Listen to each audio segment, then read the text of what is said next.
Toba ni muhimu katika maisha yetu. Toba ina maana kufanya kujutia uliofanya katika kipindi kilichopita. Kabla ya kumwomba Mungu chochote, unatakiwa kuwa msafi. Na huwezi kuwa msafi bila kuomba msamaha mbele za Mungu na wanadamu pia. Maombi ya toba ni tiba ya magonjwa yaliyokupata kutokana na dhambi. Pia yanamfanya Mungu kusikiliza. Maana utakapomaliza kwamba toba, utakuwa na kibali cha kupokea mahitaji yako na kufanya uwe kiumbe kipya kisicho na doa. Basi jua maisha mapya yanakuja baada ya kumaliza toba yako. Lakini ni kosa kuomba toba ya mazoea kwa Mungu wetu. Wengi huomba toba ingali wakijua maliza maombi yao wanarejea katika dhambi.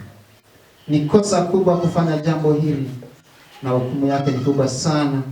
Itatimilika wakati wowote katika maisha yako, ama kwa kuonekana kwa watu, ama kifo. Lakini kwa nini yote haya yatokee ikiwa unajua unachofanya? Mungu wetu ni mkamilifu kwetu. Yatupasa nasi kuwa wakamilifu mbele zake. Basi tuombe. Nipo mbele zako Mungu wangu. Nipo mbele zako Mungu wangu. Nimepiga magoti mbele zako. Nimepiga magoti mbele zako. Baba, unirehemu Mungu wangu. Unirehemu Mungu wangu. Na baba yangu. Na baba yangu. Najua nimekukosea. Najua nimekukosea. Maana nimeuvaa mwili. Maana nimeuvaa mwili ulio dhaifu. Yawezekana nikakukosea kwa mawazo yangu, kwa maneno yangu, kwa matendo yangu, kwa kutotimiza wajibu. Najuta kwa yote niliyoenda kinyume na mapenzi yako. Nasujudu mbele zako Mungu wangu. Unirehemu Baba yangu na Muumba wangu. Nasimama mbele zako. Nasimama mbele zako. Nasimama mbele zako. Nasimama mbele zako. Nasimama mbele zako. Nasimama mbele zako. Mungu wangu. Mungu wangu. Unirehemu. Unirehemu. Kama ulivyowarehemu. Kama ulivyowarehemu. Wale wakoma. Wale wakoma. Nao wakatakasika. Nao wakatakasika. Nami leo. Nami leo. Naomba unirehemu. Naomba unirehemu. Ili niweze kupona. Ili niweze kupona. Magonjwa yote. Naomba unirehemu. Naomba unirehemu. Ili niweze kupata kazi. Ili niweze kufaulu masomo yangu. Ili niweze kupata ufahamu wa kujua wewe uliye mwokozi wangu. Asante kwa kunisamehe Mungu wangu. Nirehemu Baba. Nisamehe Baba. Nitakase Muumba wangu. Niponye na dhambi zote zinazoleta magonjwa katika mwili na roho yangu. Nitakase Mungu wangu na kuhitaji maisha yangu yote. Ninajua dhambi zilinitenga mbali na wewe, nikawa kama mwana mpotevu. Sasa nimerudi Mungu wangu. Nipokee Baba, niwe karibu nawe, nisipotee tena wala nisiwe mtumwa wa dhambi tena. Baba, nakuhitaji Mungu wangu, nakuhitaji Yesu, nabii mkuu, nakuhitaji manabii wote watakatifu na wahitaji. Baba, nakuhitaji Mungu wangu, nakuhitaji Mungu wangu, nakuhitaji kwa jina la Yesu, kwa jina la Yesu, kwa jina la Yesu. Ninakataa maroho yote ya kishetani yanayojiinua juu yangu kwa jina la Yesu. Na yakataa, ninavunja mikataba yote niliyosaini kwa kujua na kwa kutokujua kwa jina la Yesu.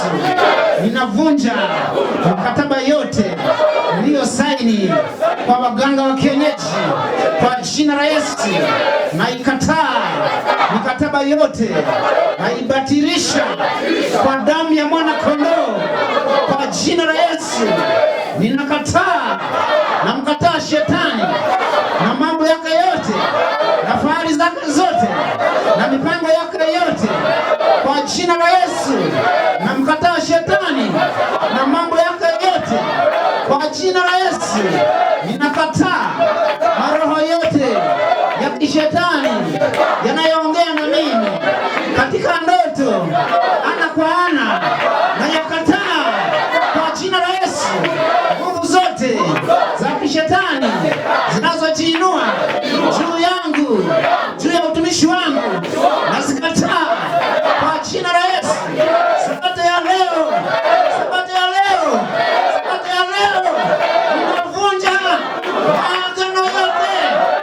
kishetani kwa jina la Yesu.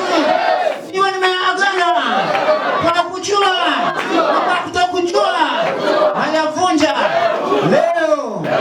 Shetani pigwa, wachawi pigwa, majini pigwa, mapepo pigwa kwa jina la Yesu. Naachilia nguvu ya Yesu ikabadilishe kila falme za giza ambazo zinajinua ya watoto wa Mungu. Maroho ya magonjwa kwa jina la Yesu ninakataa leo kwa jina la Yesu. Shetani una kibali, shetani wa magonjwa yasiyopona mwisho katika sabato ya leo nakataa kwa jina la Yesu. Roho za ukoo unazofuatilia kwa jina la Yesu nazikataa. Roho za mabibi, roho za mababu, magonjwa ya urithi, magonjwa ya ukoo kwa jina la Yesu nayakataa kwa jina la Yesu. Sabato ya leo alika nguvu ya neno la Mungu ikaniponye. Damu ya Yesu ikanitakase. Malaika watakatifu wakanizingire. Jeshi la mbinguni likanipiganie kwa mamlaka ya jina la Yesu. Sabato ya leo naomba na kuamini ni katika jina la Yesu aliye Bwana na Mwokozi wetu. Amen.